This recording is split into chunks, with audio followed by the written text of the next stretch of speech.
Some people are saying what WHO and Africa CDC did, they are late. Let me tell you, we are not late.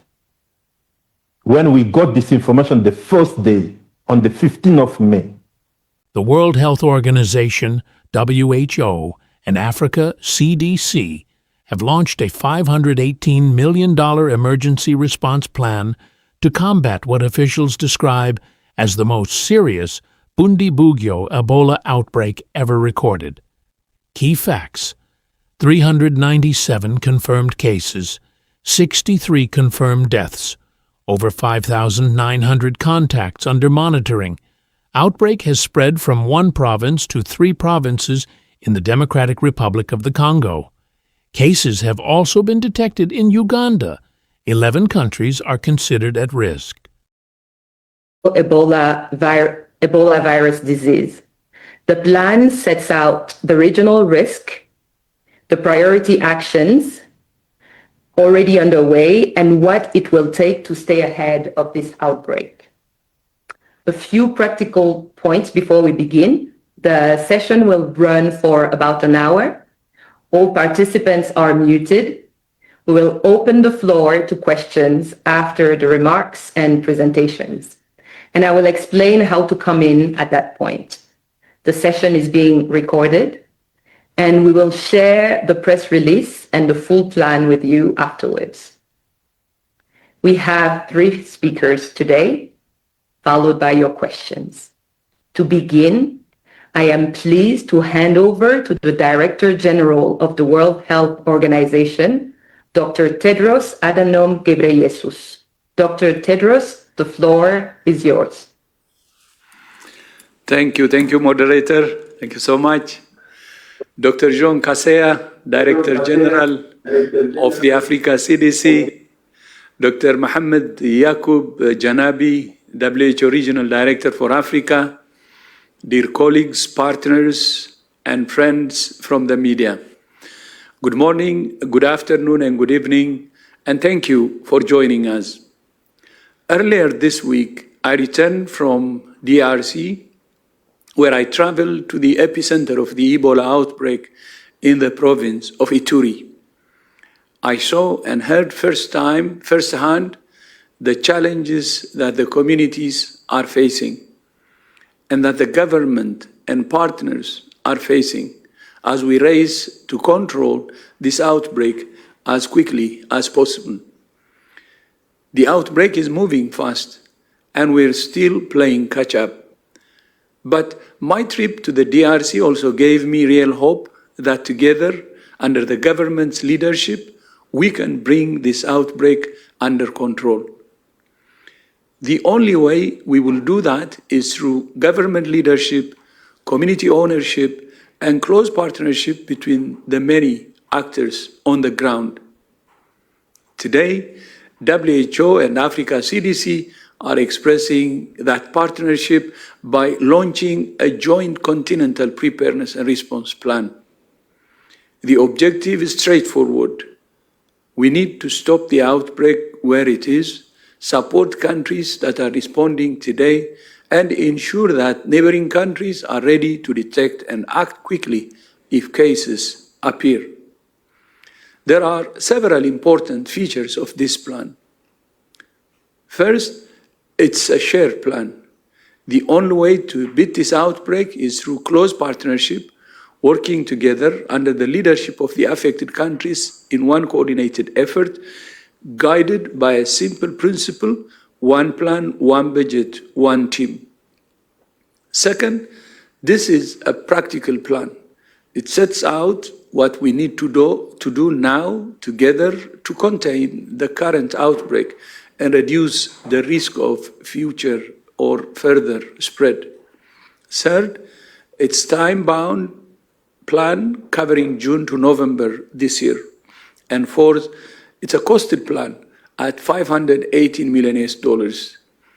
That figure represents the combined effort of Africa CDC, WHO, and key partners, including UNICEF, UNHCR, WFP, the AFRC, and FIND. Africa CDC and WHO are also establishing a joint financial tracking mechanism to monitor funding needs, commitments, and gaps. The plan focuses on core areas: emergency coordination, surveillance, laboratory testing, infection prevention and control, clinical care, and community engagement. It also provides for research logistics and the continuity of essential health services, which are often disrupted during outbreaks.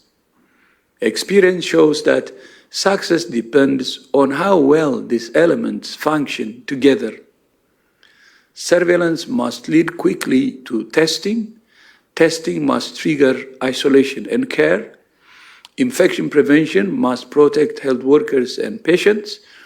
And community engagement must be continuous, grounded in trust, and responsive to concerns. This plan builds directly on national response plans in the DRC and Uganda, where authorities are intensifying efforts to bring the outbreak under control. It also supports preparedness in neighboring countries where cross-border movement creates ongoing risk. WHO is engaged at all three levels to support the response. But technical work alone is not enough.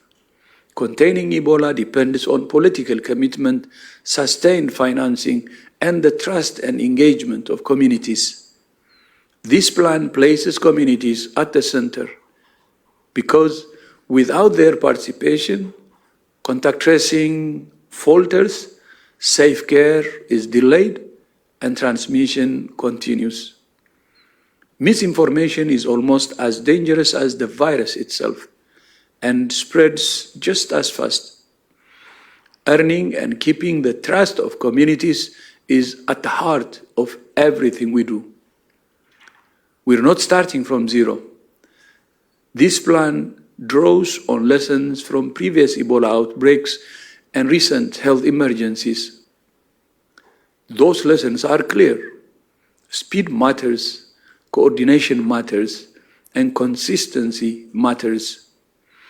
The opportunity now is to act with clarity and discipline, using a common plan to guide a common effort.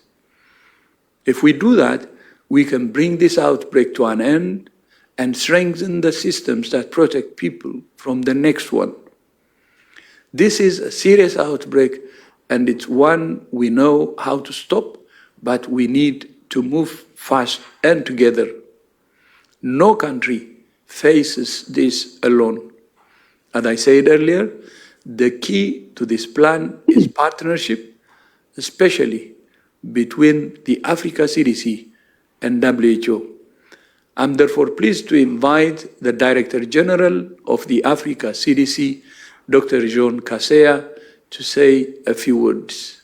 John, over to you. Good morning, good afternoon, good evening. Dr. Tedros is so nice because I was even not planning to make opening remarks because my role today was to make presentation. But let me say, working together with WHO at HQ, at regional level, is what our countries they need, our communities they need. They are requesting that. Our partners they need. Ourselves, WHO and Africa CDC, we need because we are complementary. The leadership of Dr. Tedros at global level is guiding us, is inspiring us. All of us we saw when he was in Ituri, he had even opportunity to celebrate those who are out of this painful moment. This plan that we'll present today is a combination of plans from countries affected, from countries at risk, and from partners. And the process was supported by WHO, Africa CDC, and so many other partners. I want just to thank all of you, and especially WHO, for being today with us to launch this plan. I will come back later when I will make presentation, but let me, I think my brother, Professor Janabi, has some word to say. It has slightly changed, so it's going to go after you, so you can. Then Professor Janabi will speak after me. But no, let me first invite Professor Janabi, then I will come. Professor Janabi, over to you. As Pedros did to me, I do also to you. Dear colleagues, can you hear me? Hello, can you hear me? Yes, we can hear you, sir. Dear colleagues, partners, and friends from the media, good afternoon, good morning, and good evening. Just 72 hours ago, I returned from Ituri. There, I stood with Ebola survivors and listened carefully. They spoke of pain, of sleepless nights, and of the moments each believed life was slipping away. That is Ebola, not statistics, not projection, but people of Ituri. Today, WHO and Africa CDC launch a joint continental strategic preparedness and response plan. Not as an academic exercise, but as a clear, unified course of action. Our objective is simple and non-negotiable: to stop Ebola, the outbreak where it is, to support the Democratic Republic of Congo and Uganda in their response, and to ensure neighboring countries are ready to detect and respond without any delay.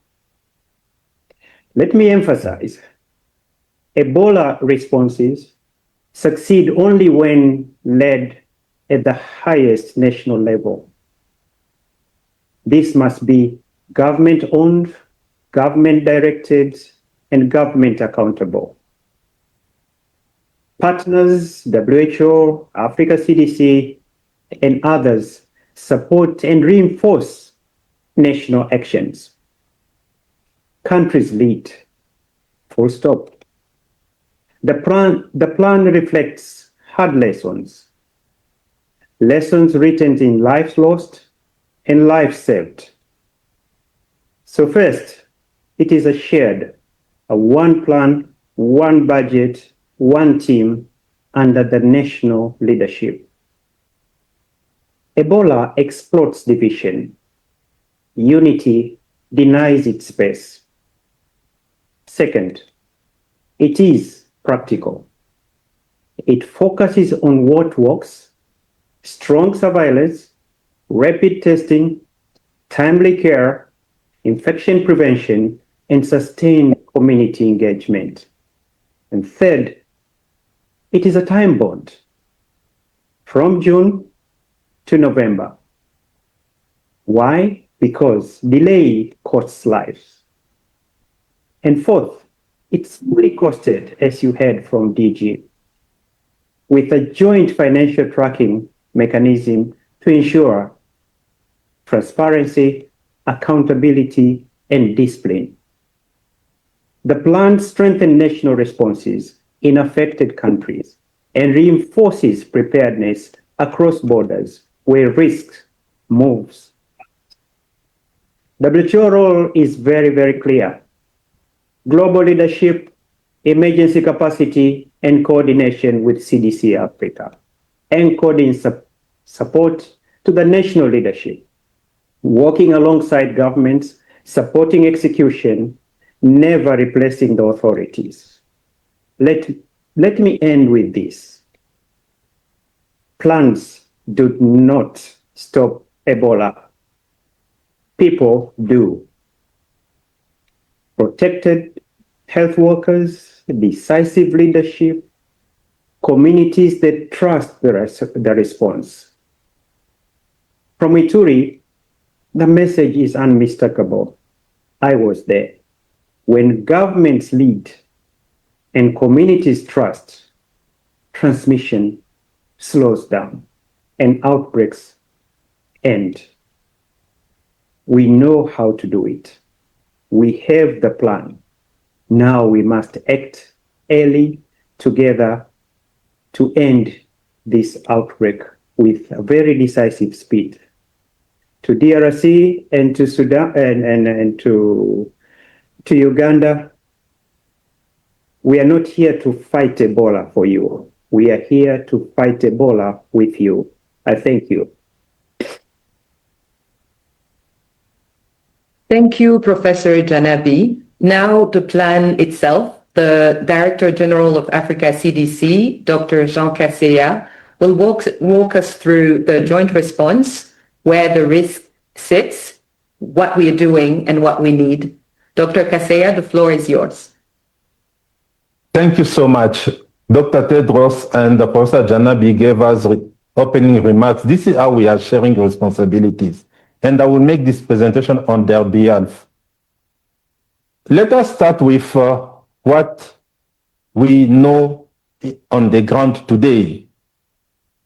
As we are discussing this slide, we need also to say that we are taking everything with caution because situation is moving and because we cannot say that we have the accurate figure. But from the national reporting that we have, so far we have 397 confirmed cases, 63 deaths, with a case fatality rate around 16%, 15.9%, and 5,009 people under contact list.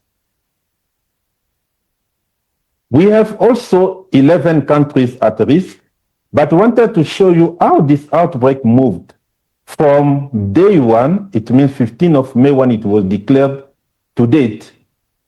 We moved from one province, 3 health zones, to currently 3 provinces in DRC and 26 affected health zones. And this is showing that the outbreak is moving, with the epicenter being still Ituri, where we have more than 90% of all cases and 70% of deaths. When some colleagues, they wanted to know why we saw this decrease in terms of suspected cases versus confirmed cases, we are showing that on the 29th of May, we were mostly led by the definition, the case definition given to health workers and community health workers. And based on that, we had around 1,351 suspected cases. But decision was made because we build capacity in terms of diagnostics to test all of these the samples that were stored in Ituri. And the result we got, we moved from these suspected cases to confirmed cases. Today we are talking about 397 confirmed cases. And these 397 confirmed cases are part of the 1,000 samples that were in Ituri and INRB was testing.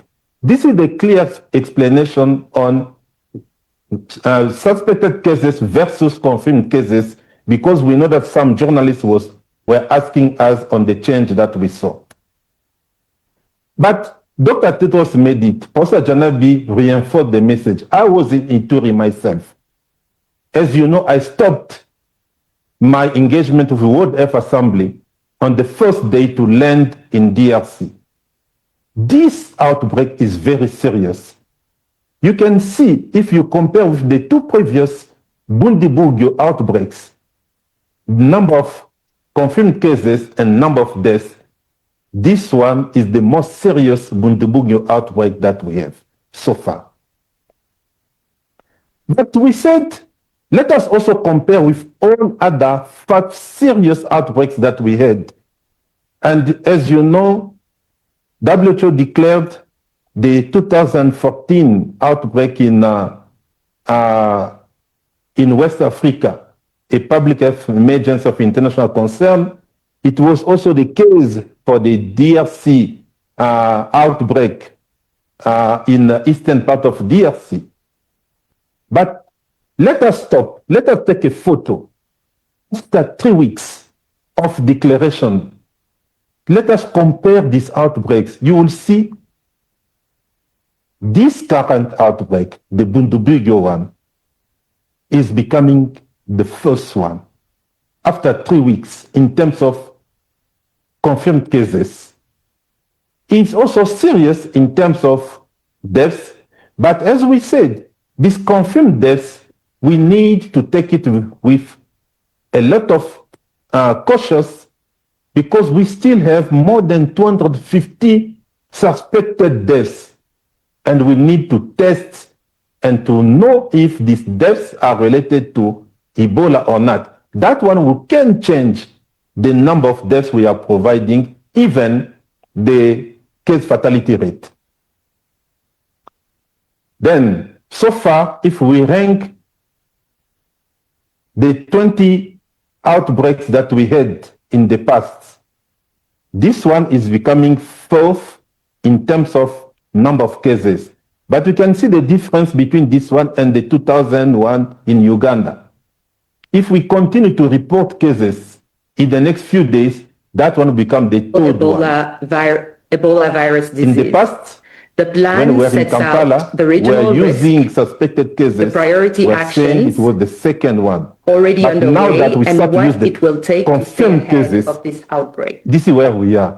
A few practical It's showing points that this before we outbreak begin. is very The session will serious run for outbreak. about an hour. And we need All to treat that participants and are to stop muted. that. We will now, open the where floor it to is. questions after the remarks and We are presentation. discussing the case And I will fatality explain rate how that to we come already in shared at with that you. point.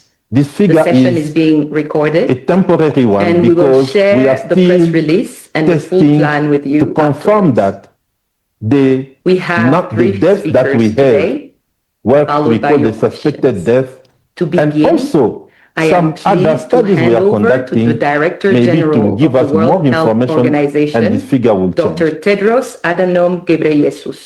Dr. Tedros, Some people are the floor saying is what yours. WHO and Africa CDC did. Thank you, moderator. They are late. Thank you so much. Let me tell Dr. you, we are Jean not Kaseya, late. Director General When we got of this the information Africa the first CDC, day, on the 15th Dr. of May, Mohammed Yakub Janabi, and I made it to WHO Regional President Director Tshisekedi, for I made it to Africa, President Museveni. dear colleagues, When the partners, outbreak is and friends from the within one media. country, it's Good the morning, sovereignty of good the country. afternoon, and good evening, When the and outbreak thank you crosses for joining us. the border, Earlier it this becomes week, the I responsibility of returned Africa from CDC. And this is DRC, what we did. where I traveled to the By epicenter declaring of the this Ebola outbreak, outbreak because we knew in that the two countries were province of affected, Ituri. and the same day I saw we had and these heard two countries also firsthand declaring that we the started challenges that the from communities the are first day to facing take appropriate and that the action. government and So many partners photos. are But facing this is just to show as we you race to control this our outbreak leaders, they as called, quickly they as possible. said, they made it clear. The outbreak is This moving outbreak, fast, the and we're response still will be playing led catch by up. Africa with support But from my partners. trip to the DRC And this also is what gave we are me doing real today. hope that together, We are leading under the government's together leadership, WHO, Africa we can CDC, bring this this response outbreak from under Africa, control. supported by The only partners. way we will do that We is took through a number government of leadership, actions, meeting community leaders. ownership, You can see and close photos there. partnership between the many actors Meeting on the ground. our Today, ministers, our WHO and communities, Africa CDC are and expressing that partnership by we can launching a joint today say continental we made preparedness a and response progress. plan. This high-level The engagement objective is straightforward. facilitated a number of We need to actions. stop the We have outbreak today where the it cross-border is, activity support between countries that are Uganda and responding DRC. today, Thanks and to this ensure high-level that neighboring engagement, countries are we ready to have detect and the act quickly airport of if Bunia. cases appear. Today, There we are can several fly important to features Bunia of this because, plan. as you know, there was travel First, restriction it's a shared plan. internally The only way to beat this outbreak We made is through a lot close of progress by partnership, declaring this working outbreak together fake under and the fake. leadership of the affected countries But in one coordinated effort, what is the most guided by a important simple one? principle: My one two plan, colleagues, one budget, they one team. spoke about it. Second, We went this is a in practical plan. Ituri. I It was in sets out Ituri, what we need to do listening now together listening to from contain the current authorities, outbreak for and communities, reduce the risk what of they want, future or what they call further mistrust. spread. Third, And it's time based on what they were giving us, covering we came June to together to November develop the this year. joint response plan And fourth, that we are it's a presenting costed to you plan today. at We 580 million activated the US dollars. IMST. Our colleagues are meeting That on figure daily represents basis. We the deployed more combined than effort 200 of tons Africa CDC, of supplies to WHO, DRC and key to Uganda, partners, and including also to some UNICEF, other countries, UNHCR, including WFP, multidisciplinary the teams. AFRC, and And we FIND. increased capacities Africa in CDC all and areas: WHO are also diagnostics, establishing a risk joint communication, financial tracking treatment, mechanism R&D. to monitor So many funding colleagues needs, today, they will commitments, share and with gaps. us the progress they are making. The plan We know focuses SOP on is core moving with areas: vaccines, emergency FIND is coordination, moving with surveillance, diagnostics, laboratory so many other testing, partners. infection Gavi prevention is and coming control, with 15 million to clinical support care, also. and community We engagement. thank all of It them. also provides But we still for have challenges. research logistics These are and challenges the that are continuity leading of essential health the services, response which are often that disrupted we are sharing during with you outbreaks. today. We Experience need shows that to success restore depends on the how well confidence these of our elements population. function together. We need to see countries Surveillance must lead doing quickly business to together. testing. It means the Testing agenda of must detection trigger is critical isolation for and us. care. We don't Infection want prevention to must have a protect gap on health detection. workers This and is the patients. first challenge that we And have for community a engagement must be disease continuous, that doesn't have grounded in trust medicine and and responsive to vaccine concerns. approved. This plan The builds third challenge directly that on we national have response plans is in this the DRC and insecurity. Uganda, where When we went authorities are to this intensifying area, I efforts wanted to bring fly the to outbreak some of under the control. districts. They told It me also this is not supports possible preparedness due in to neighboring insecurity. countries where cross-border movement And creates this one, we are ongoing having risk. dialogue at the highest level WHO to is facilitate engaged at all all three operations. levels to support the response. Ituri is an area with high Technical work density of alone is population not enough. where Containing Ebola depends on political commitment, minerals sustained financing, and the are trust and engagement of attracting a lot of communities. people, This but plan places also communities at the center movement of population across because without their some countries, participation, some regions. contact tracing And this falters, high population safe mobility care is one is of the delayed, factors of and the spreading of the outbreak. continues. We This know information is the almost status as of health dangerous as the infrastructures, virus itself, including and the spreads PPE issue, just as fast. but let us Earning and focus keeping more the on trust of misinformation and communities mistrust. is at the heart of everything we do. When I was in Ituri, people We're were not starting asking from me, zero. This plan DG, draws for on 19 lessons years from that we previous know Ebola this outbreaks Bundibugyo and outbreak, recent health emergencies. why we don't have Those vaccines lessons are and clear. medicines? Speed Do you matters, think if this coordination outbreak was matters, in and Western countries, consistency we will not have matters. vaccines and The opportunity now is to act medicines. with clarity and discipline, using some a of them common they plan told me to guide a common we will effort. not follow you.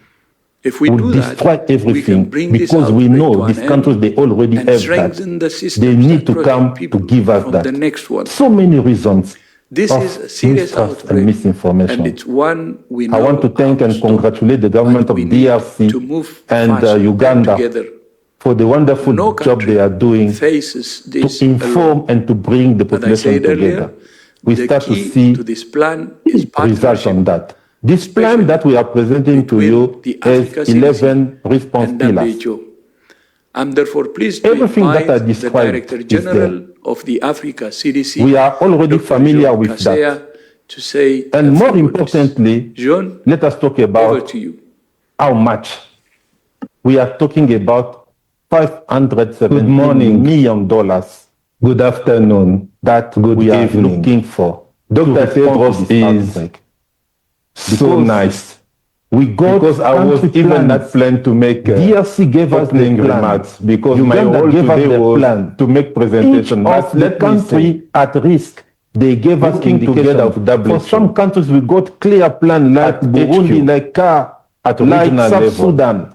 is what For others, we gave our them countries they an need, average. our communities they need. They are Based on the requesting conversation that we are our having. partners they need. Yes, this figure Ourselves can and WHO and Africa if CDC today we need we because have we are more complementary. cases In the board of these the countries, leadership one of these countries is Dr. affected. Tedros. But so far, We are global looking for level, this money. is guiding us, And is inspiring a us. Small portion of the money, all of us we saw that is around 173 when million, he will was be for in all Ituri. partners. He had To even support opportunity to countries to celebrate respond to this outbreak. those who are out. We of are working this together. There will be painful no moment. reason for us not to work together. This plan that will present We are led today is a by combination the IMST. Let me stop plans 1 minute to from tell you the countries story of IMST affected. from This IMST was created countries at risk, and Dr. from Tedros, partners, myself, the process was and my sister supported by Moiti WHO, in Africa Brazzaville. CDC, and so many other We are looking partners. for ways to come I want together us to thank, work. to respond to MPOX, all of you, and especially today, WHO, We for are being proud to say that today with us. this to launch this IMST plan. model I will come back supported later when I will make a presentation. successful But MPOX let response. me, And we I think supported my brother, cholera. Professor And Janabi, today has some we words are to say. Also together, to implement this plan with your support. Then Professor Janabi will speak have after me. But no, the let me first last invite two Professor Janabi, then I will come. slides Professor wanted to Janabi, discuss quickly over about to you. As Tedros did this to me, MC, I do also to you. Medical countermeasures. Regarding the PPE, Dear colleagues, we know that there is Can a you hear company in South Africa. If today we confirm hello, can you hear our me? needs in the next 6 weeks, they can deliver PPE Dear for colleagues, Ebola. We'll pursue this partners and route friends from while India. we are securing Good other afternoon, good PPEs. morning. and good evening. Diagnostics. You saw me Just 72 last hours week ago, I returned from Ituri. or early this week in There, I stood South with Ebola Korea, survivors, talking with listened KH carefully, Medical, securing spoke of pain, the production on the radio one. of sleepless nights, This is the and only of the moments manufacturer each believed life known was slipping away. manufacturing diagnostics for Ebola. all strengths Not of statistics, Ebola plus Not Marburg. projection, But more importantly, people with we it. requested them to do the tech Today, transfer in Africa. They accepted. WHO and Now we are Africa working CDC for this tech transfer. launch We are investing a around joint $2 continental to $3 million strategy, to facilitate that. preparedness and response. Vaccines, and again for diagnostics, we are working Not fine as an academic for the whole exercise, process. And but I as think a my clear, sister, the unified chair cause of of action. the board chair of FIND, will Our have some objective few is words simple in this area. and Regarding non-negotiable. vaccines, we are working with To CEPI, stop Ebola Gavi, WHO, Gate Foundation, and outbreak others.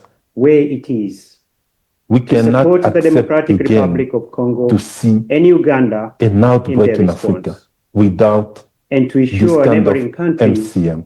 The are same ready for to therapeutics. I and want to respond thank Egypt. without They are any manufacturing delay. Adamsville. They already sent Let me a emphasize, quantity of that to DRC. Ebola And this is what we call solidarity. succeed only Let when me stop there led at the and highest request national level. some of our partners who This are must here be to government-owned, confirm government also their directed, pledges. and government They accountable. will have opportunity, but I will also say Partners, we got WHO, message from Africa our CDC, leaders. They wanted to and meet others on the 9th of support and May, reinforce but they decided to meet now on the national actions. 16th of May because some Countries countries are lead. working on the pledges they Full wanted stop. to make. It means we'll The have a plan- meeting the plan where reflects Dr. Tedros, hard Professor lessons. Janabi, and myself will present Lessons to written our in leaders, lives head of lost state, on the 16th of and June lives saved. by also getting their pledges. So So first, far, it is a we shared, got money a one from plan, Equatorial Guinea. one Thank you budget, so much. one From team South Africa. Thank under you so the much. national From leadership. Egypt. Thank you so much. And Ebola we know that so extorts many division. other African countries are coming. Unity Thank you to all of denies you. its space. Second, it is practical. It focuses on what works, strong surveillance, Thank you, rapid Dr. testing, Kaseya. We timely now care, open the floor to infection journalists. prevention, and sustained Here is how this community works. You engagement. can please rename And third, yourself with your name it and is a media time bomb. outlet. If you have a question, From June please use the to raise November. hand function, and I Why? will call you Because by delay name. costs You can lives. also type your question into the And fourth, Q&A box. it's When I costed call as you, you heard please from unmute, DG. Please let us know who you are addressing this question to. And please keep to one question so we can reach as many of you as possible. The plan strengthens So let's take our first question from Jenny Lay Ravello from DEVEX. Moves. WHO role is very clear. Can you hear me? Global leadership. Yes. Emergency capacity. All right. And thank you so much for taking my question.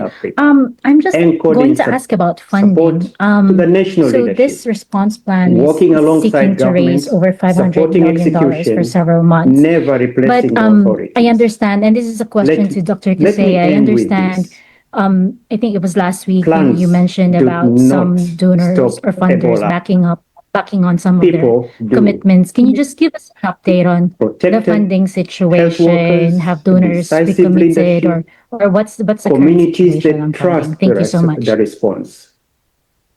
Thank you, Jenny. Second question. The second question, Nina Larson, AFP. When governments lead and communities trust, transmission. Yes. Hi. Thank you. Can you hear me? And outbreaks. Yes, I can. We can hear you. Great. Thank you. So I just wanted to ask about the way the cases and the deaths are being counted now. So the removal of the suspected cases that now seem to give the impression that this outbreak perhaps is smaller than it actually is, since we know that there are still a lot of suspected cases. I was it was mentioned that this was that this indeed is a very serious outbreak, and I'm wondering what the concerns are. Thank you, Professor Janabi. Now the plan itself, the Director General of Africa CDC, Dr. Jean Kasea, will walk us through the joint response, becoming as big where as the something risk like what we saw in West what Africa, we're doing or and what we need. Dr. Kasea, the floor is yours. Like it's on that trajectory. Thank you very much. Thank you so much. Dr. Tedros and Professor Janabi gave us opening remarks. This is how we are sharing responsibilities. And I will make this presentation on their behalf. To the head of the CDC. Thank you. Let us start with what Thank you. we know let's answer on these the two ground questions today. First question over to you, Dr. Kasea. We are Thank you so much. I think I shared my screen. We need also to say that we are taking. You can see that because we wanted to be transparent. And mostly to tell you, we cannot say that we have. This is what the accurate communicated to us. But from the national, when reporting that we meeting last far, we have 397 confirmed cases. We got 63 deaths, around 498 fatality rate around 16%. Then some of our partners started to correct, and 5,009 people under now contact list. What we are presenting is what partners we have also 11 without changing the figure. But wanted to show you how this is it real money from day one. It means 15 of May. I was talking with the PS date. Uganda yesterday was from one province. She said DG zones. I didn't receive currently 3 million from partners so far. 3 provinces in DRC. DRC minister is also struggling. Affected. Then we'll keep our partners accountable. You gave us figures. We want to know. It's showing that the outbreak is moving. How this money is becoming real money. Being still. But let me stop there. Where we I wanted to show you so far what we have as pledges made 70% of deaths. Next question. Thank you. So the second question colleagues was they wanted addressed, to know. It was a bit open, so it was addressed to either Dr. Tedros. In terms Dr. of Tedros could take this one. suspected cases versus confirmed cases, Professor we are Janabi. showing that on the 29th of May, is Dr. Tedros we were mostly led by the definition, the case definition given to health workers and community health workers. The Bundibugyo And of based on 2026 that, outbreak, we it may had feel around more serious than those of 1,351 2007 and suspected cases. 2012. Decision was At made first glance, because we this may seem build surprising. capacity in terms of After all, diagnostics the virus to itself test has no all of fundamental change. the samples But the that reality were is stored this. in The level of risk we face today And is shaped the not result just by we the got virus, We moved from these in which suspected it spreads. cases to confirmed cases. In Today we are talking 2007, about 397 confirmed we cases. recorded And these over 100 397 confirmed cases in are part of the 2012, 1,000 fewer than samples 40. that were in Ituri Today, and Inerbe you was see, testing. DG This is the Kasea clear has just explanation. We are already seeing hundreds of confirmed suspected cases versus and potentially confirmed more cases, suspected because we know that cases some within a much journalists shorter were period of asking time. us on the change that we saw. This tells one But thing clearly. Dr. Tedros in made a it. public Professor health, Janabi perspective. reinforced The the message. outbreak I was is in expanding Ituri faster myself. than before. As you know, The I second, stopped unlike my the engagement previous with World Health outbreaks, Assembly on the they first day remained to land in DRC. relatively localized. This outbreak is very has serious. moved across You can the see, borders if you almost compare with the two immediately previous from the Democratic Bundibugyo Republic of outbreaks, Congo into Uganda. number of The virus is confirmed already cases demonstrating and number its of deaths, ability to travel. this one is the most And with serious movement Bundibugyo outbreak comes that risk. we have so far. Risk of regional amplification. But we said, The third let us thing, also the way compare with all other evidence serious suggests outbreaks that we transmission had. was happening And for as weeks you know, before it was recognized. WHO declared Because the test the kits we were using, 2014 they were test outbreak kits in for Ebola Zaire. in And West this is Africa, Bundibugyo. a public So health during this emergency of time, people international are getting concern. sick, It was but the also the disease case was not for the correctly identified. DRC This outbreak silent spread is usually in the dangerous eastern part because of DRC. by the time we responded, the But virus already let us was stop. ahead of Let us, us take a as photo Dr. Paluku after 3 or weeks Tedros of declaration. said before. Let us compare this So this outbreak. means You will see cases were missed, diagnosis this current was outbreak, delayed, the and Bundibugyo response one, was slowed. is In an becoming outbreak, the first time one. lost After is 3 weeks, transmission in gain. terms of confirmed cases. It's also The serious fifth in thing I terms think of which I look on deaths. is, unlike But other as we Ebola said, strains, this there confirmed is no deaths, widely we available need vaccines to or take it any with specific therapeutics a for lot of Bundibugyo virus. caution, This leaves us because we relying still have mainly more than on 250 early detection, suspected isolation, deaths, contact and we need tracing, to test and supportive care. and to know So all if these essentials. deaths are related to Ebola or not. And I That think one we can change we are dealing with a the very number of fragile deaths we health are system. providing, even the Hard to reach case fatality communities, rate. high population movement. Then, We so as far, if WHO, we rank the top leadership the 20 led by Dr. Tedros, outbreaks that we had in the past, Dr. Chipwe, who this is one is still becoming there, fourth decided in terms Chipwe of should continue number to of stay there cases. to try to But you can see the stabilize. difference And our between this one regional and the director on 2001 emergencies, in they are Uganda. still on the ground. So If we this continue to condition make report it very cases hard to trace in the next few contracts. days, We are that at one become 45 the today, third one. and our target is to reach about 90. In the past, So when we were without in this Kampala, interruption we were using of transmission suspected will be cases. very difficult. We're And finally, saying it we was do the not yet second one. have But the now full that we picture. start to use Many the cases are still confirmed classified cases, as this is suspects, where but we are. we are glad that It's from showing that this beginning of outbreak this week, is very we have managed to serious clear all of them. outbreak. So And we need to treat that and I to think stop that it will be a very now simplicity where it is. to, at this stage, to We are just discussing the classify case this. fatality Because rate. today But we are already facing shared with you, faster spread, this figure delayed is detection, cross-border, a temporary limited one tools, and very because we are complex operational still challenges. testing Back to you, please. to confirm that the deaths that we have, what we call the suspected death, and also some other studies we are conducting, maybe to give us more information, and this figure will change. Would you please unmute yourself? Hi, can you hear me? Yes, we can hear you. Yes, great, thank you so much. I wanted to ask about the shortages of PPE. What exactly is missing and why? What are the roadblocks? I've heard that there's it could be related to the Strait of Hormuz and sort of manufacturing problems, or is there other sort of chokeholds to do with logistics and importation? Is it to do with the government and the DRC? And yeah, this can be answered by Dr. Tedros or Dr. Kasea. Thank you so much. Then I'll take another question before any answers. So Emma Farge with Reuters, please. Yes, good afternoon. I was wondering if you could just clarify, will the 315 million go towards the 6-month plan, or is that separate? And can you tell us how many healthcare workers in Congo have now been infected to date and how many have died? Thank you. Thank you. So the first question. Yeah, because we have also our colleagues. Will give opportunity to our experts to respond. You can see on your screen you have Rosemary and Yap showing that Africa CDC and WHO are working together. They will answer to the second question. The first one, Chanel, please go ahead.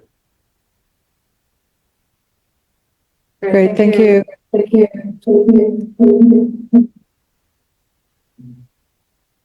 Can you hear me? There's just an echo.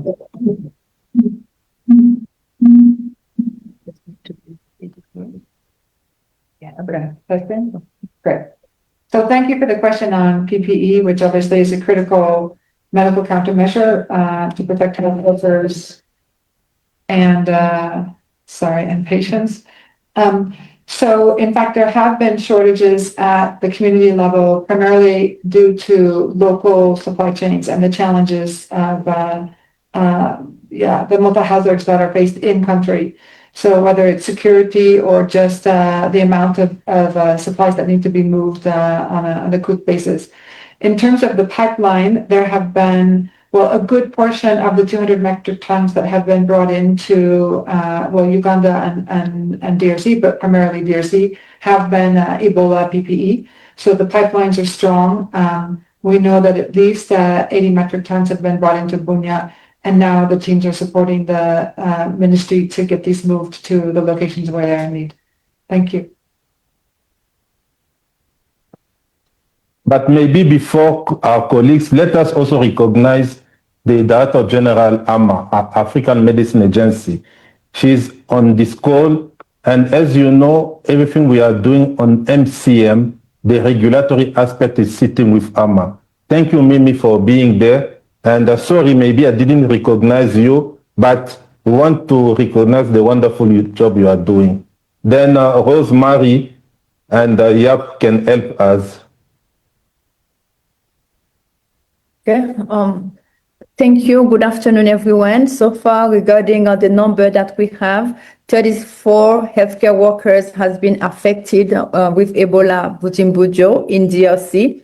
And we also have 7 deaths between the 34 of those cases. And we also have 6 that have been recovered from that disease. I think it's really important that we also notice that those were people who were working at the center at the time they were affected. So it's also worth mention that we are putting in place the survivor program. It is a program that will follow all the survivors between 6 to 18 months in order to make sure that the virus is not retained in any of the body secretions. I will give the floor to Yap. You want to add something? Yes, thank you. Just to highlight that those 6 who recover healthcare workers was out of the 8. And then we were pleased actually and honored to deliver the certificate together with Dr. Tedros. And those are also the colleagues who have been fighting the outbreak, but now we become the ambassador. Those are the ones who will go in the community. You are all aware of the challenge that we've been facing with community engagement. So we are going to rely significantly on them to ensure that we keep pushing, sending the message that once we have the symptom, the place to go is definitely the health facilities. So this is an important work, and also it's an opportunity to encourage all the healthcare workers, all the community, because the fight is long. It's a marathon, it's not a sprint, but having those good news is also important to share. Thank you. Thank you.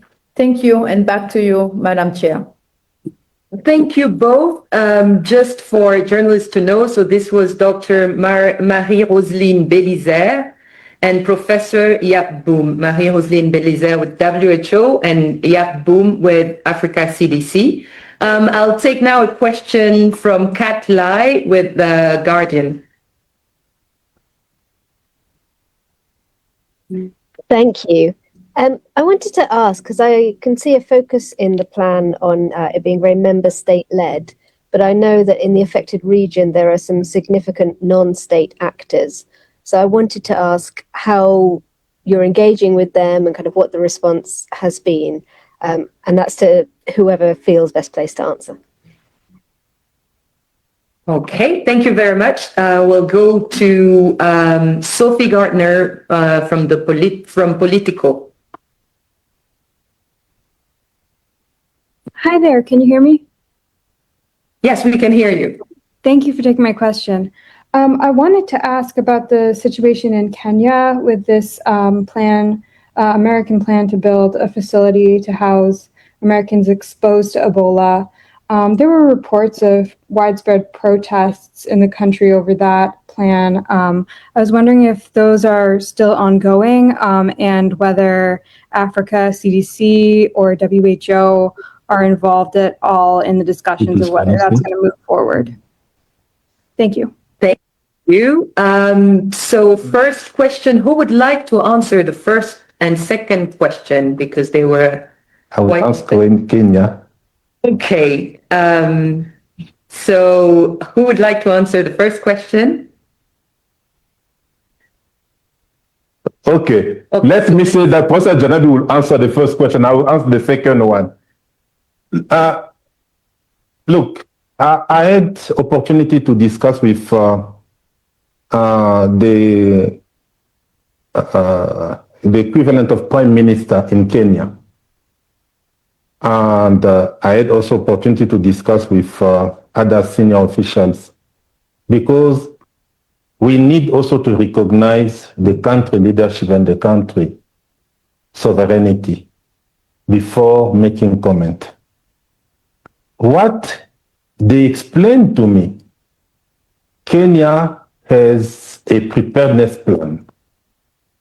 Kenya being a hub, the government called for a meeting with all partners to see how they will support this plan. And this plan had 23 centers for isolation and treatment. Then there was an offer made by the US. One of the 23 centers can be used rather than sending people to Europe. As you know, the case that we had in DRC, they sent that person in Germany. They can consider having one of the centers in Kenya as the hub. This is the information that we have. We respect Kenyan authorities for the decision they made. We are supporting them for the preparedness plan, and they know if they need support from Africa CDC, from WHO on any issue that they can face, we are there for them. Then maybe Professor Janabi will take the first question. Yeah, thank you, Lee. If I may direct this question to my colleagues on the ground, Dr. Chikwe or Dr. Roslyn, please, about non-stakeholders. Okay, maybe we can start and then Dr. Chikwe and my colleague Africa CDC can complete. So yes, so far we are meeting in the ground with all the sectors. This morning, for example, we have the meeting with the Federation of Entrepreneurs of the Ituri province. And they are a very powerful community because they were telling us, if you see the development in the city, it's because of the private sector, and they don't want the outbreak to stop, that development that they are really doing. And if you have been in Ituri 5 years back, you can really see the development, what is ongoing really in Ituri. So they are very involved and are really keen to support all the activities that we are doing. Yesterday also, Yap and I, we met with online with the mining sectors. A lot of big company. They are also worried, first of all, because they have a lot of, population working in those minor companies, but they are also keen to support any action, any activities that they can, implement. We have a meeting with community leaders, with the women leaders, youth leaders, traditional healers who is playing a key role in that outbreak. Because when you look at the culture, reason why you will see, if you look at the plan, if you read the narrative, you will see that the plan is also embedded in the contextual culture here. People here, when they are sick, they don't come first to the medical doctor. They go to the traditional leaders. So we need to work with those traditional leaders. So at the same time that they receive them, so they can also make orientation for those patients to come to us. However, we also provide them with IPC material, I mean with PPE, with all the material that they need in order to protect themselves. We have a meeting also with motor drivers, because in the city, motor drivers are very, I can say, a key that are transporting patients, to hospital. So we met with them, and they are telling us what they want. So what we are really doing in the 2 weeks, my colleagues from Africa CDC and I, we came to the field, is really to listen. Because the community, they know what they want. They know how they can stop that outbreak together with us. And they are really telling them where they want us to put, for example, station for hand washing. They want also us to give them SOPs on how they can protect when they are transporting a patient.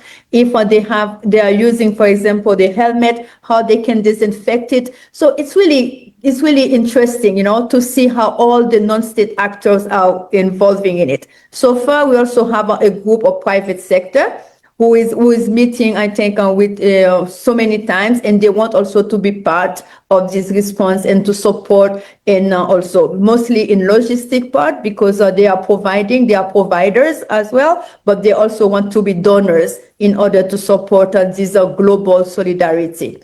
Yep, do you want to add something? Yes, just to mention that you will realize that in the plan we have one critical pillar, which is the one for continuity of essential services.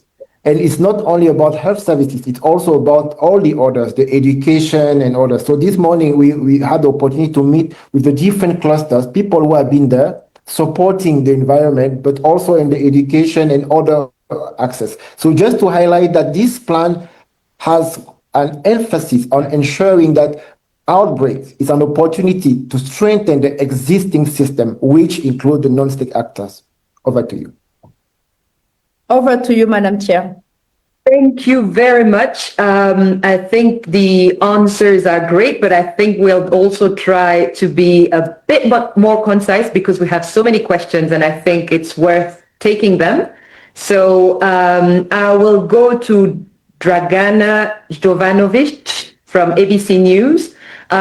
So given reports from Ituri that PPE stocks are critically low and that most existing isolation treatment facilities fall well below required standards, with health workers lacking proper dedicated camps for working, resting, and minimizing cross-contamination, as was the case in earlier outbreaks, how is the new Continental Preparedness and Response Plan addressing these foundational gaps? Specifically, what is the current number of fully equipped and staffed ETCs in Ituri, North Kivu, and South Kivu? And when will sufficient high-standard treatment centers with separate staff accommodations be operational? Who would like to take this question? People in the field. Yes, so Dr. Professor. Okay. Yeah. So I will start and we can. So what I can start saying is that what we are witnessing here is a very weak health system. So it's true, we were doing an assessment. The first thing that has been conducted is an infection prevention and control assessment. And the level of IPC in the scorecard was between 3 to 7%. While that if you want to guarantee that the health system will not be a cross-infection world, it need to have at least 90% of those infection prevention and control measure in place. So that means we're starting very low to see that. And so far, what we have been done to address that, we have in Ituri alone, identify more than 800 healthcare centers that need to be upgraded in that response. So what we did, we cannot go with all of them at once. We prioritize, and we prioritize 87 that will need to upgrade their level of infection prevention and control. All those centers has received the material they need. The healthcare workers has received the briefing that they need in order to know how to use this PPE, how to make a cleaning as to protect, the health of the population in those work also. That work is already done. And we also identify hospital where we can put isolation room in order for suspected cases before they can be transported to the ETU, Ebola treatment unit. So this work has been already done. So however, as I mentioned, what we are seeing now is a weak system. It is where I want to do that message today, investment in preparedness. Because now we are preparing the system in order to respond. The system was not ready. And when you come in a system which is not ready, you have to make it ready to be able to respond. Reason why we have to build ETU with a tent. Reason why we build to quickly build ETU. Fortunately, we have found in the community a unit that has been built for pediatric services. We have been able to quickly repurposing it, and it's becoming like a reference center for Ebola treatment in Ituri. So far, we have MSF with a building and ETU. We have also a Samaritan Purse. We have Alima, and we have IMC. I think in the next week, we will have at least 5 standard Ebola treatment center unit functional in the Ituri.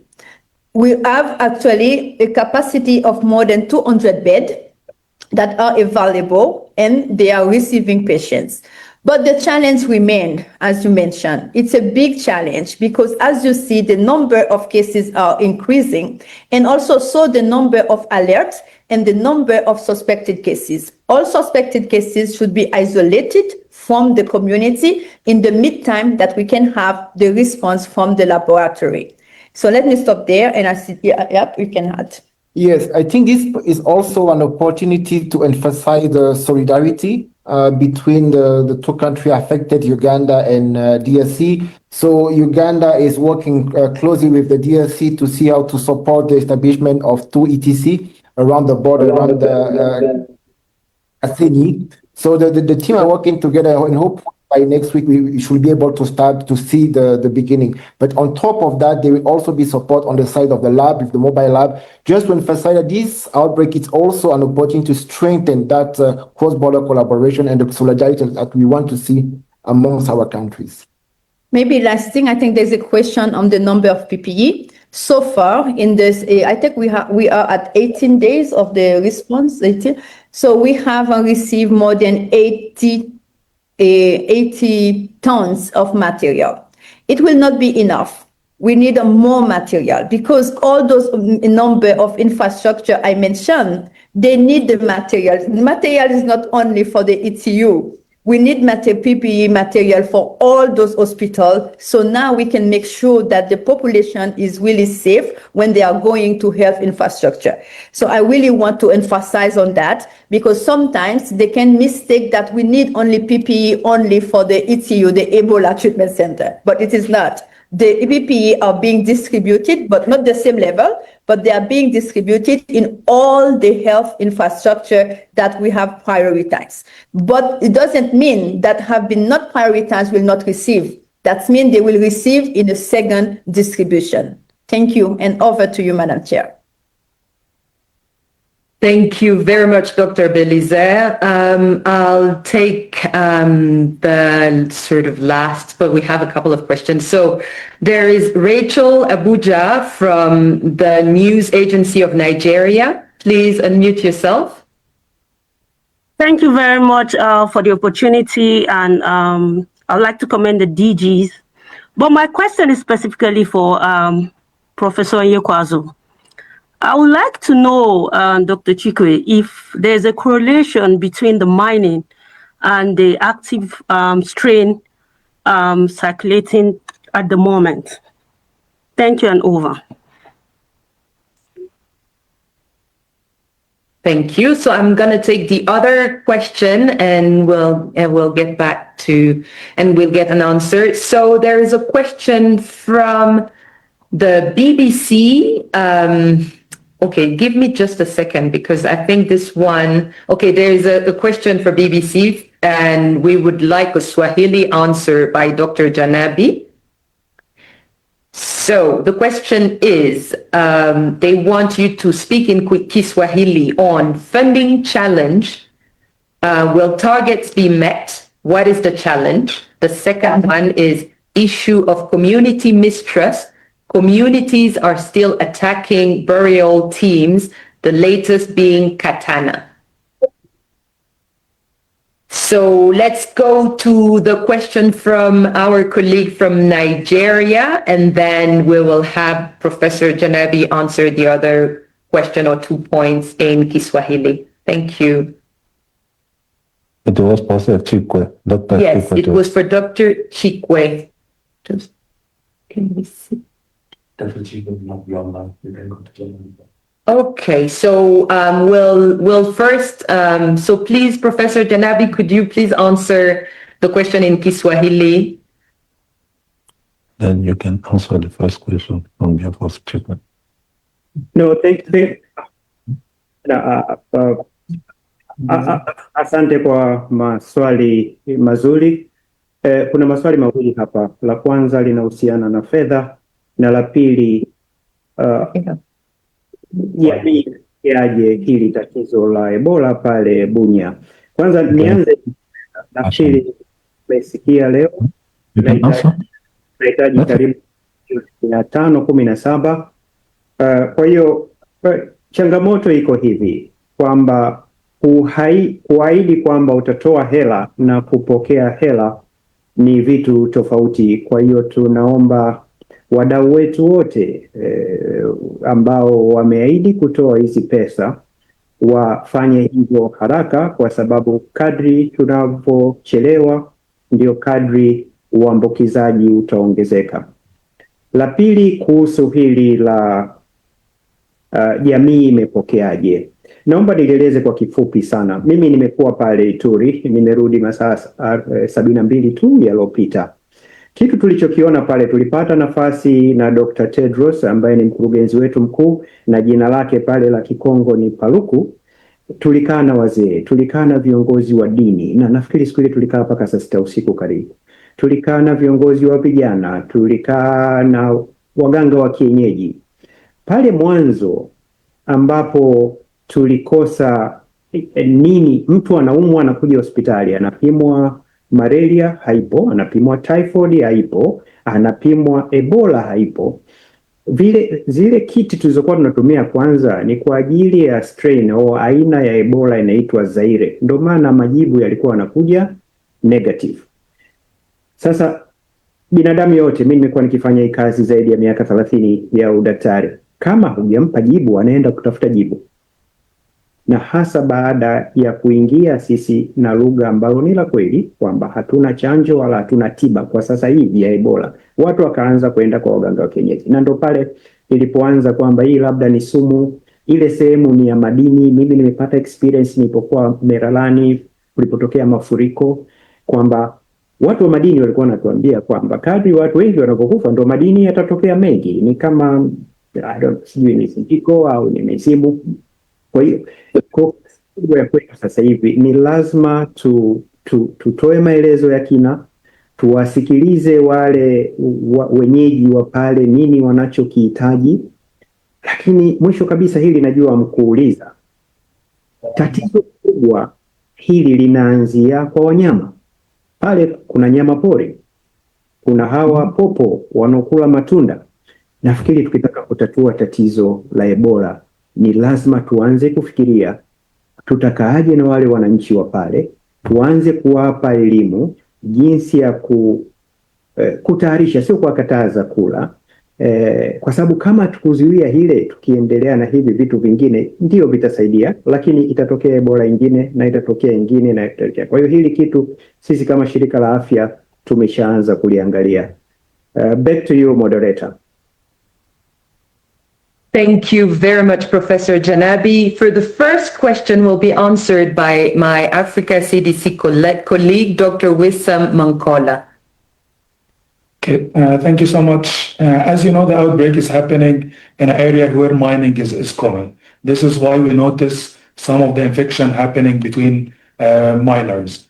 And this is actually raising a concern because the mobility of those miners across the border. So there is the risk for spreading across border. This is why we're seeing the outbreak starting from DRC and moving to Uganda. But we cannot say that this strain highly targeting the miners.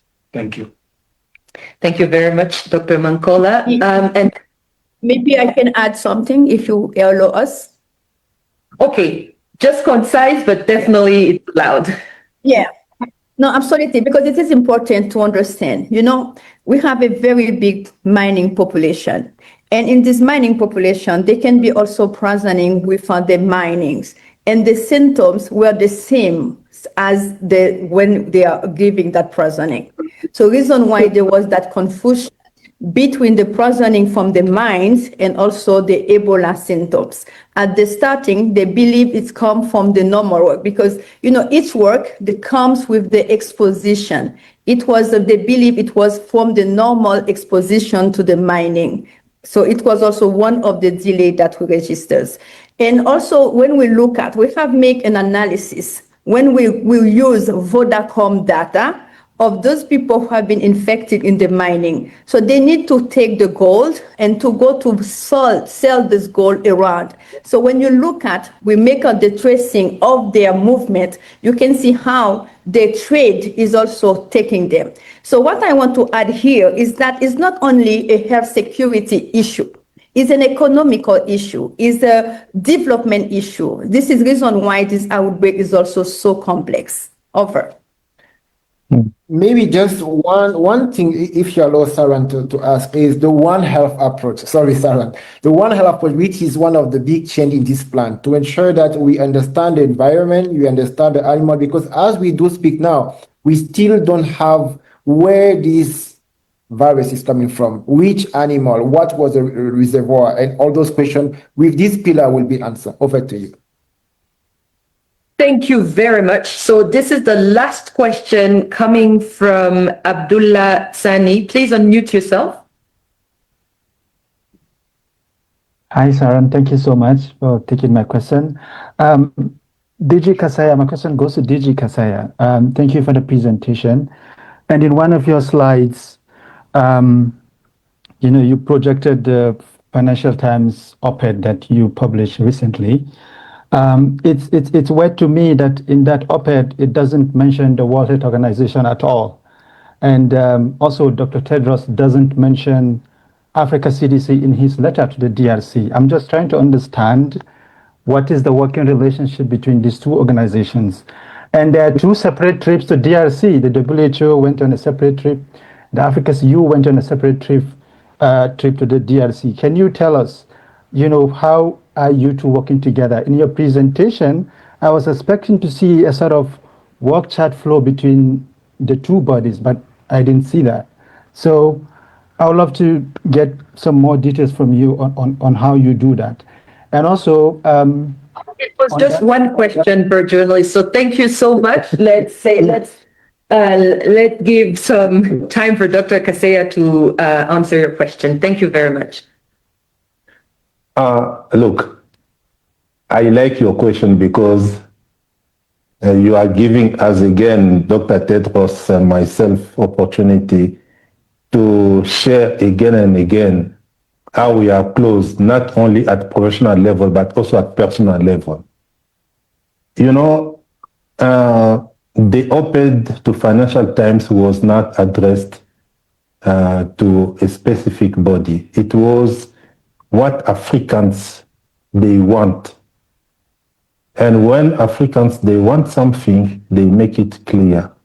It's not if we name one or another organization or we don't name, this is not the issue. The issue is what is the aspiration of African countries about what we call the agenda of sovereignty. Today We have so many leaders being vocal on that. But we are clear in Africa. I was with President John Mahama in Geneva, invited by WHO. But this is a champion of health sovereignty in Africa. You know, we in Africa, especially in Africa CDC, we know the place and the role of WHO, and we are working closely together. This is why even today we are launching this program together. I think regarding all other aspects of our collaboration on the way we are presenting the budget, you see we didn't provide a breakdown on the partners' budget. But you can see, look, if it was COVID, Yap and Rosemary, they will be infected today. You can just see the way they are sitting together. This is showing the collaboration that we have in between WHO and Africa. And when we'll unpack this budget, where we are talking about partner support, you'll see how WHO and Africa are complementary. I think this is the main message today. We are together, not only with WHO, but with all other partners, UNICEF, FIND, all others, even other AU organs. I talk about AMA, about AUDA, NEPAD, and others. I think this is how you have to take it. Don't divide us, please. Thank you very much, Dr. Maybe Kaseya. I will add to that. Okay. Karen? Yes. Okay. So I just would like to add to what my brother John Kaseya said. On the op-ed in the Financial Times, I fully agree with the message that actually he conveyed. African leadership is very important for this, and Africa should lead. I am a very strong believer of that, and he didn't say anything different from what I believe. As you may know, the idea of Africa CDC was proposed in July 2013. I proposed the idea when I was foreign minister. This is at an African Union summit in Abuja. You can check that in July 2013. And the whole idea was exactly what John said in his op-ed. The importance of, it was proposed because of the importance of continental institutions to lead continental matters.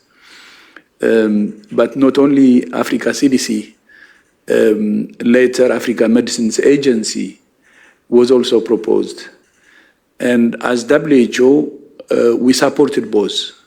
We supported Africa CDC financially, technically, and we supported Africa Medicines Agency financially, technically, both. Of course, the financial, as you know, we are not a financing agency, so it's a small one, a catalytic one, but we did. So I don't know where this question is coming from, but what he said is actually a strong position also by me. So I would like to assure you that there is no problem. Then on the travel to Ituri, to Bunya, I was in the middle of the World Health Assembly. So there was no way that I could just leave the World Health Assembly and go to the field, because almost all member states, more than 190, were in Geneva. So we had to finalize. But John couldn't wait. He had to return. He had to go to Ituri, to Bunya before me. So, you know, if we try to align our trips, I would delay him. But on the other hand, I can't also leave the assembly and join him. So he went ahead of me, and then, of course, I followed on a different date. It was actually good that he came ahead of me and then followed him, because instead of going together, it could even help if there is staggering. So I'm there when he's not, he's there when I'm not, so that can actually help. But that was the reason behind it.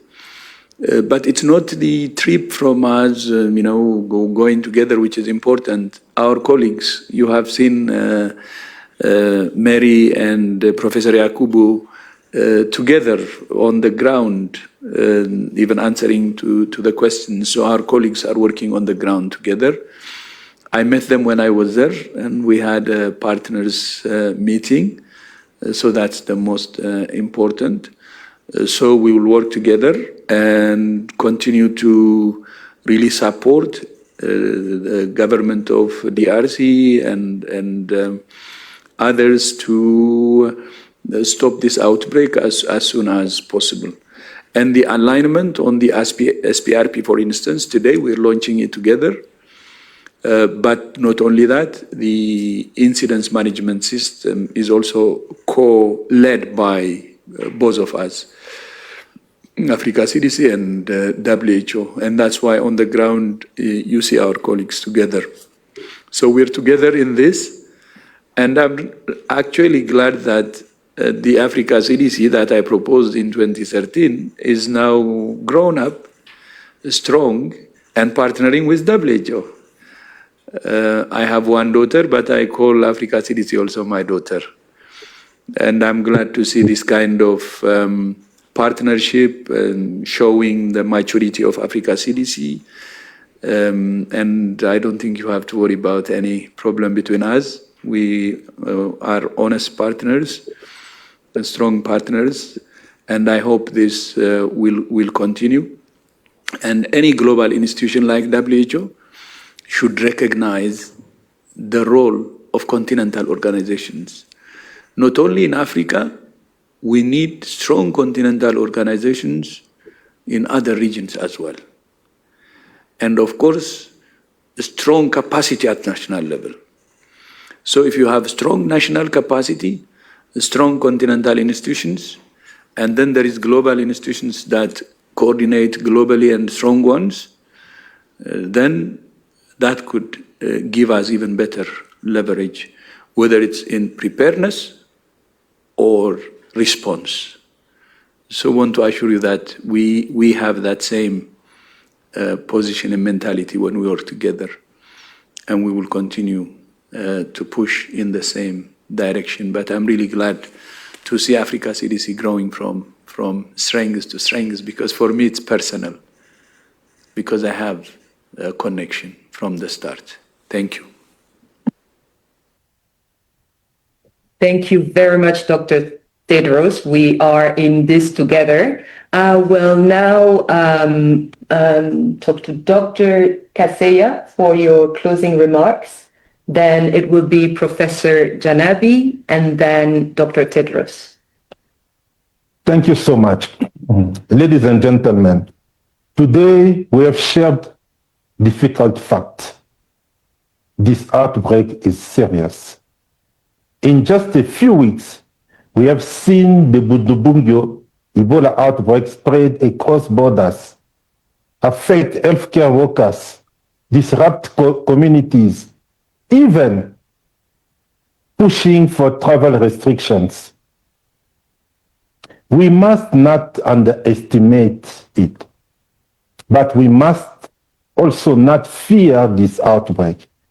History teaches us that we can stop Ebola outbreak.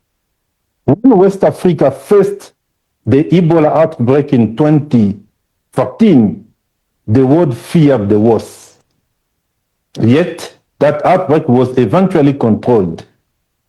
During the 2018-2020 Ebola outbreak in Eastern DRC, despite insecurity, population movement, and immense operational challenges, transmission was brought to an end. Today, we face a different challenge. We do not yet have approved vaccines and therapeutics for this strain. But let us be clear, and let me be clear. Vaccines and medicines are important, yet they are not the only tools that stop Ebola. We know from our own experience that rapid detection, contact tracing, isolation and clinical care, infection prevention and control, community engagement, trust, solidarity, and coordination are powerful tools that can help us to stop this outbreak. These are tools that have defeated Ebola many times without vaccine, without therapeutics. Today, Africa CDC, WHO, we are standing with all of our partners to support DRC, Uganda, and any other at-risk country. Not waiting for the outbreak to go. Dr. Tedros told you from the day zero, I had a call with him. We divided. We said, let us support from day zero. No one can accuse us to be late. We are acting now, but we cannot do that alone. Today, I call upon our partners, our member states, our donors, our research institutions, our manufacturers, and the international community to step forward. We need more resources. We need more resources from you to have more diagnostics, more operational support, more investment in preparedness across Africa. We don't want again to see African countries shaking when there is a disease. We need to be well prepared with all tools. I call upon the media here today. You are not only witnesses to this outbreak, you are part of the response. Help us to fight misinformation. Help us to amplify facts. Help us to build or rebuild trust. The situation is serious, but it's not hopeless. If we act as we are doing today, with consideration of our countries, with decision, this outbreak will be contained. And I know we'll contain that very quickly. I want to thank WHO. I want to thank our member states. I want to thank our communities for the work we are doing together with all other partners. Thank you so much. Thank you, Dr. Kaseya. Over to you, Professor Janabi, for your closing remarks. Dr. Tedros, or the way you are known in Ituri, Dr. Paluku, distinguished colleagues, Dr. Kaseya, and our colleagues media. As we close, let me leave you with one very clear message. Today marks not just a launch of a mechanism, but the activation of collective resolve. The instant management support team brings together WHO, CDC Africa, and our partners under one unified structure, I can call, to move faster, smarter, and respond as one team. In Ituri and beyond, the situation demands urgency, demands coordination and trust. And through this IMST, we are strengthening all the three. So I believe we are not starting from zero. We are building on experience, learning from the past, and applying it with a greater speed and precision today. But success will depend on one thing, I believe. Our ability to stay aligned, like what we've launched today, to stay accountable, and to stay focused on the communities we serve, and to be led by the two governments of Congo and Uganda today who have this. So let us move together forward with clarity, with solidarity, and with determination to bring this outbreak under control. And my colleagues still on the ground, Dr. Chikwe, our emergency director, Roslyn, and all the teams of partners who are there. Stay safe, and we'll see you again very soon. I thank you. Thank you very much, Professor Janabi. Over to you, Dr. Tedros, for your closing remarks. Yeah, thank you. I think my two brothers, Jean Kaseya and Janabi, have said everything. I would like to endorse what they said in order to save time. The only thing I would add is just repeating what I said earlier. This is a serious outbreak. And it is one we know how to stop. Of course, what's important here is the speed and the unity of purpose. So that's why we launched this plan together, because we believe that we're in this together, and solidarity and unity is our strengths. The World Health Organization and Africa CDC are warning that the ongoing Bundibugyo Ebola outbreak in Central Africa has become the most serious outbreak of this strain ever recorded, prompting the launch of a massive $518 million emergency response plan. Health officials say the outbreak has already resulted in 397 confirmed cases and 63 confirmed deaths, with thousands of people currently being monitored after possible exposure to the virus. The outbreak began in the Democratic Republic of the Congo, but has since spread into Uganda, raising concerns about wider regional transmission. According to WHO Director General Dr. Tedros Adhanom Ghebreyesus, the outbreak is moving quickly and health authorities are still racing to catch up. Officials say the virus circulated undetected for weeks before it was correctly identified, allowing it to spread across multiple provinces and health zones. Adding to the concern, there are currently no widely available approved vaccines or treatments specifically designed for the Bundibugyo strain of Ebola. As a result, health officials are relying heavily on rapid testing, contact tracing, isolation of infected individuals, and community cooperation to contain the outbreak. The crisis is also putting enormous pressure on local healthcare systems. 34 healthcare workers have already been infected, and 7 have died while responding to the emergency.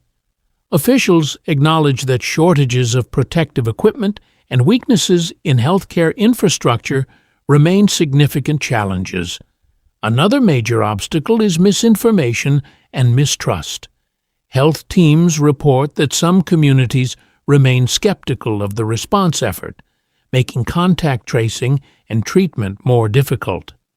WHO leaders warned that false information can spread almost as quickly as the virus itself.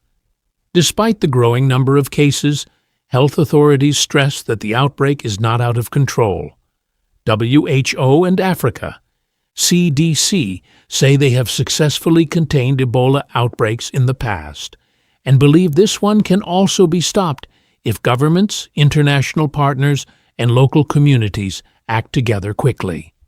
For the Caribbean and the rest of the world, officials emphasize there is currently no evidence of international spread beyond the affected region.